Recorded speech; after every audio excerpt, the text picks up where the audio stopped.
البته برای اشتراک کردن در انتخابات پرزیدنتی البته طلبات دیگری هست که مثلا حزب باید آمادگی داشته باشد. از این رو ما قرار گرفتیم که تمامی سازمان های محلی حزب دموکرات تاجیکستان تمامی طلبات های کمیسیون مرکزی انتخابات رو به نظر گرفته و همچنین ایراد و پیشنهادهای همه اعضای حزب، طرفداران و مردم کشور رو به نظر گرفته برنامه تیار کند و اینچنین دیگر طلبات ها رو اجرا کند، یعنی آماده باشد برای اشتراک در انتخابات هم پارلمانی و هم پرزیدنتی جمهوری تاجیکستان.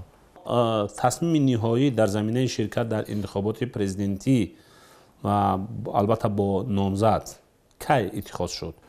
البته ما بعدی انجمن 14 حزب دموکرات تاجیکستان شورای نوبتی حزب دموکرات تاجیکستان رو گذراندیم. خب شورا که هفته گذشته برگزار گردید تصمیم گرفت که یعنی برای پیشنهاد کردن مثلا هم نامزدها برای وکیلی مجلس نمایندگان، وکیلان مجلس محلی، وکیلان خلق و این چنین در آینده یعنی در ماه نوامبر برای اشتراک کردن در انتخابات پرزیدنتی جمهوری تاجیکستان یعنی نامزدها رو به نظر گرفته شود، یعنی ایراد، خواهش و این چنین اون شخصیت هایی که میتوانند حزب رو در انتخابات ها معرفی کرده توانند. جناب عثمان زاده، شما در انتخابات سال 2013 رئیس جمهوری تاجیکستان اشتراک کردید و همچون نامزد اشتراک داشتید. بله.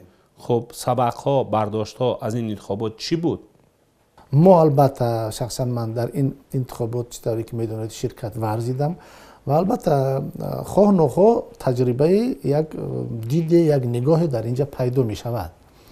خب اگر سوال شما منظور شما می باشد که کی پیشنهاد کرده می شود، البته پیشنهاد نامزد پرزیدنت جمهوری تاجیکستان از حزب دموکرات تاجیکستان در انجمن حزب معین می شود.